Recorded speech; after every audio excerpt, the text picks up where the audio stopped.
పిహెచ్పిలో ఈ యొక్క data types అనేటివి సపరేట్గా డిక్లరేషన్ టైంలో మనం వాడకపోయినా మనం ఒక వేరియబుల్కి ఏ వాల్యూని అసైన్ చేస్తున్నాం అనే దాన్ని బట్టి దాని యొక్క ఆ వేరియబుల్ యొక్క డేటా టైప్ని పిహెచ్పి ఆటోమేటిక్గా డిసైడ్ చేస్తుంది. మరి ఇక్కడ డిఫరెంట్ కైండ్స్ ఆఫ్ వేరియబుల్స్ మనం తీసుకోవచ్చు. అవే స్ట్రింగ్, ఇంటిజర్, ఫ్లోట్, బూలెన్, అరే, ఆబ్జెక్ట్, నల్, ఇట్లా డిఫరెంట్ వేరియబుల్స్ ఉంటాయి. మరి ఈ యొక్క స్ట్రింగ్ వేరియబుల్స్ సీక్వెన్స్ ఆఫ్ క్యారెక్టర్స్ని ఇలా కలిగి ఉంటాయి.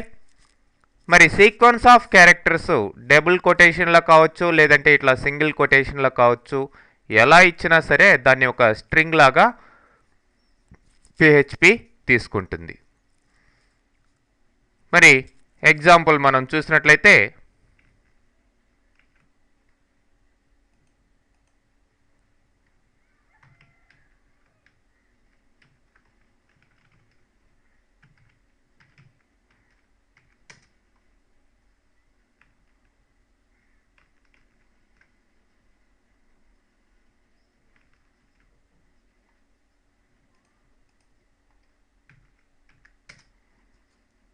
సో రెండు కూడా ఒకేలాగా ప్రింట్ కావడం జరిగింది. సింగిల్ కొటేషన్లో ఇచ్చినా డబుల్ కొటేషన్లో ఇచ్చినా ఒకే రిజల్ట్ ఉంటుంది.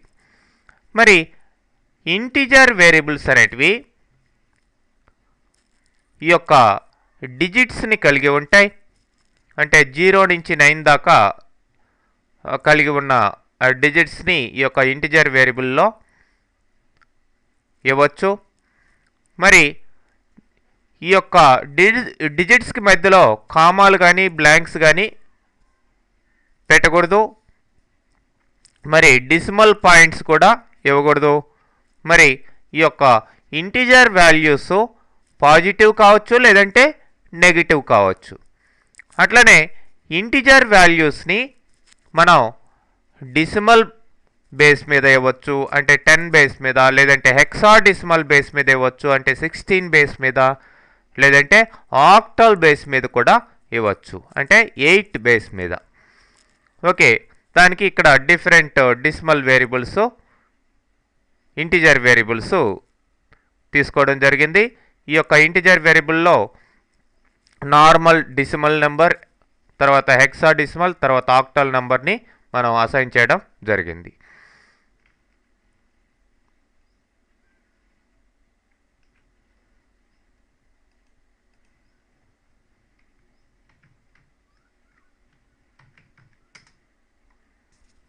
ఓకే, అన్నిటి యొక్క వాల్యూస్ కూడా ఇక్కడ ప్రింట్ చేయడం జరిగింది.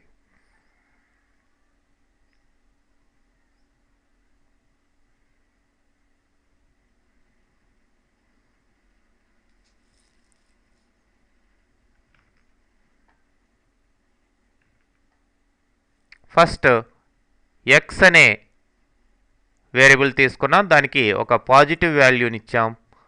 మరి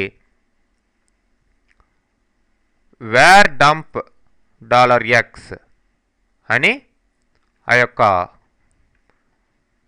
స్టేట్మెంట్ తోటి, వేర్ డంప్ స్టేట్మెంట్ తోటి దాని యొక్క రిజల్ట్ తీసుకోవడం జరిగింది. తర్వాత బ్రేక్ అని ఇచ్చి, తర్వాత వేర్ డంప్ అని మళ్ళీ ఇంకొక వాల్యూని తీసుకోవడం జరిగింది. అంటే ఇది పాజిటివ్, ఇది నెగిటివ్, ఇదేమో హెక్సాడెసిమల్, ఇదేమో ఆక్టల్.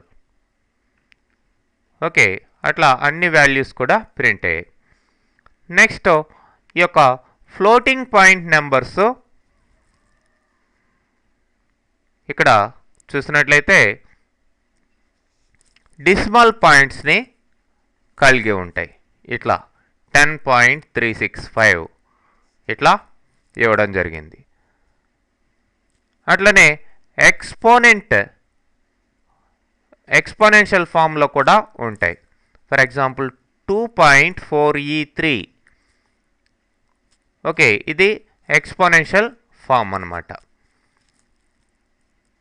మరి ఇక్కడ డిఫరెంట్ ఫ్లోటింగ్ నెంబర్స్ని మనం ఈ యొక్క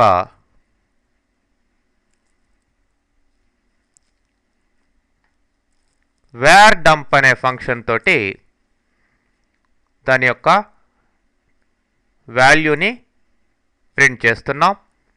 ఆ వాల్యూస్ ఈ యొక్క వేర్ డంప్ అనే ఫంక్షన్ ద్వారా ఏ టైప్ ఆఫ్ వాల్యూస్ అనేటివి రిజల్ట్ ఇవ్వడం జరుగుతుంది. ప్రీవియస్ ఫంక్షన్లో అయితే మనకి ఇంటిజర్ అని రిటర్న్ చేయడం జరిగింది, అన్నీ కూడా ఇంటిజర్ వాల్యూస్ అని.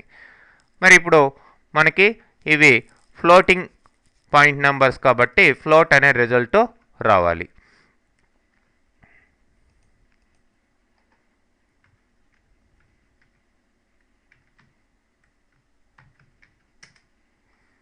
చూడండి, ఫ్లోట్ ఆఫ్ అని ఆ యొక్క వాల్యూస్ రిజల్ట్ రావడం జరిగింది. సో ఆ విధంగా వేర్ డంప్ అనే ఫంక్షను మనం ఇచ్చిన వేరియబుల్ ఏ డేటా టైప్ వాల్యూని కలిగి ఉంది, ఏ టైప్ ఆఫ్ వాల్యూని కలిగి ఉంది అనేది రిటర్న్ చేయడం జరుగుతుంది. నెక్స్ట్ బూలియన్ వాల్యూస్ కూడా ఈ యొక్క వేరియబుల్స్లో స్టోర్ చేయొచ్చు. అదే ట్రూ కానీ లేదంటే ఫాల్స్, ట్రూ ఆర్ ఫాల్స్ వాల్యూస్ని వేరియబుల్స్లో మనం తీసుకోవచ్చు. నెక్స్ట్ అరేస్ అనే స్టేట్మెంట్ ద్వారా మీరు అరేని క్రియేట్ చేయొచ్చు, అరే వేరియబుల్ని క్రియేట్ చేయొచ్చు. ఓకే, ఇది ప్రీవియస్ సెషన్లో కూడా చూసాం, ఈ యొక్క అరే తీసుకొని ఏ విధంగా ప్రింట్ చేయాలి అనేది. ఓకే, తర్వాత ఆబ్జెక్ట్. ఇక్కడ ఆబ్జెక్ట్స్ అనేటివి క్లాసెస్ ద్వారా క్రియేట్ అవుతాయి. మరి ఈ యొక్క క్లాస్ అనేది collection of variables and methods, లేదంటే collection of properties and methods, లేదంటే collection of data and related code. అంటే ఇక్కడ ఈ యొక్క క్లాస్లో కార్ అనే ఒక క్లాస్ క్రియేట్ చేసాం, దాంట్లో ప్రాపర్టీసు లేదంటే వేరియబుల్ అనేది ఇదనమాట కలర్. మరి దీనికి సంబంధించిన కోడింగ్ ఈ ఫంక్షన్ల రూపంలో రాసాం, ఇవి మెథడ్స్ అనబడతాయి. So a class is collection of related data and actions. Data అనేది కలర్స్ అనుకుంటే దానికి కావాల్సిన యాక్షన్స్ని మనం కోడింగ్ రూపంలో రాస్తాం. మరి ఈ యొక్క క్లాస్ ద్వారా క్రియేట్ చేయబడే వేరియబుల్నే మనం ఆబ్జెక్ట్ అని చెప్పేసి అంటాం. పిహెచ్పిలో ఆబ్జెక్ట్ ఓరియంటెడ్ ప్రోగ్రామింగ్ కూడా మనం రాయొచ్చు. అంటే జావాలో C++లో ఏ విధంగా అయితే క్లాసెస్ క్రియేట్ చేసి ఆబ్జెక్ట్ ఓరియంటెడ్ ప్రోగ్రామింగ్ రాస్తున్నామో పిహెచ్పిలో కూడా ఆ విధమైన ఆబ్జెక్ట్ ఓరియంటెడ్ ప్రోగ్రామింగ్ చేసేదానికి అవకాశం ఉంది. నెక్స్ట్ పిహెచ్పిలో నల్ వాల్యూస్ని కూడా మనం వేరియబుల్కి అసైన్ చేయొచ్చు. నల్ అంటే నథింగ్, ఆ వేరియబుల్లో ఏ వాల్యూ లేదు అని అర్థం.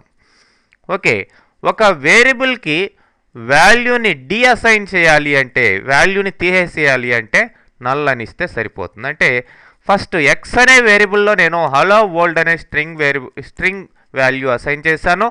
దాని తర్వాత ఎక్స్ ఈక్వల్ టు నల్ అన్నాను. So X equal to null అనగానే ఆ యొక్క వాల్యూ స్ట్రింగ్ వాల్యూ దానికి పోతుంది. ఎక్స్ అనేది నల్ వేరియబుల్గా వాల్యూని స్టోర్ చేసుకుంటుంది, నల్ అనే వాల్యూని స్టోర్ చేసుకుంటుంది. నల్ అంటే నథింగ్, ఎటువంటి డేటా టైప్ గల వాల్యూ లేదు అని అర్థం. ఈ విధంగా డిఫరెంట్ డేటా టైప్స్ని పిహెచ్పిలో మెయింటైన్ చేయొచ్చండి.